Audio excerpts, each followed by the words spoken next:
ನವಯುಗದ ಜ್ಯೋತಿ doctor ಬುದ್ರಿ ತಾತಿ Padmashri 2026. ಹೇಳ್ತಾರಲ್ಲ, ಕತ್ತಲೆಯನ್ನು ಭೇದಿಸಿದಾಗ ಮಾತ್ರ ಬೆಳಕು ಹೊರಹೊಮ್ಮುತ್ತೆ ಅಂತ. ಆ ಬೆಳಕು ಬುದ್ರಿ ತಾತಿ. 15 ವರ್ಷದ ಬುದ್ರಿ ತಾತಿ ಕಠೋರ ಸತ್ಯ ಕಂಡುಕೊಂಡಿದ್ದರು. ಶಾಲೆಗೆ ಹೋಗದ ಆ ಮಕ್ಕಳ ಭವಿಷ್ಯ ಕತ್ತಲೆಯಾಗಿತ್ತು. ಸಮಾಜದಲ್ಲಿ ಮಹಿಳೆಯರಿಗೆ ಗೌರವ ಕೂಡ ಇರಲಿಲ್ಲ.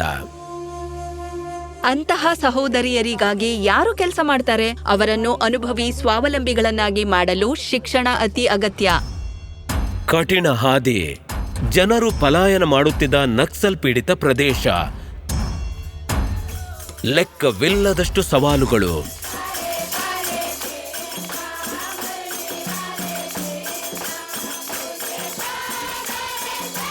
ಅವರು ನಿಲ್ಲಲಿಲ್ಲ, ದಣಿಯಲಿಲ್ಲ.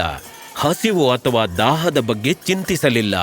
ಅವರು ಹಳ್ಳಿಯಿಂದ ಹಳ್ಳಿಗೆ ಮೈಲುಗಟ್ಟಲೆ ನಡೆದು ಜನರಿಗೆ ವಿಷಯಗಳನ್ನು ವಿವರಿಸಿದರು, ಮಕ್ಕಳಿಗೆ ತಿಳಿ ಹೇಳಿದರು, ಪೋಷಕರನ್ನು ಪ್ರೋತ್ಸಾಹಿಸಿದರು.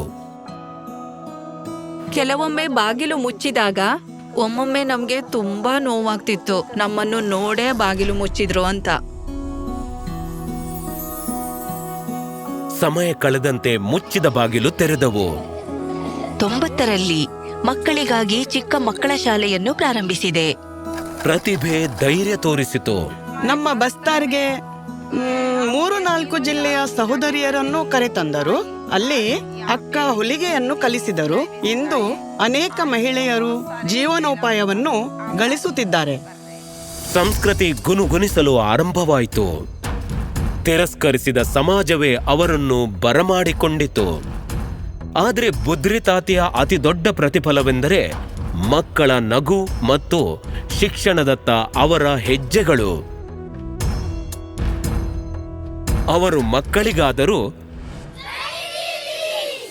ಜನರು ಎಲ್ಲದರಲ್ಲೂ ಪ್ರಗತಿ ಸಾಧಿಸುತ್ತಿದ್ದಾರೆ ಮತ್ತು ಸಾವಿರಾರು ಮಕ್ಕಳು ಓದುತ್ತಿದ್ದಾರೆ. ಇದು ಕೇವಲ ಒಬ್ಬ ಬುದ್ರಿ ತಾತಿಯ ಕೆಲಸ ಅಲ್ಲ. ಕಾಡಿನಲ್ಲಿ ವಾಸಿಸುವವರನ್ನು ಅವರು ಆರಿಸಿ ಬೆಳೆಸುತ್ತಾರೆ. ಇದು ಸ್ವಾಭಿಮಾನ.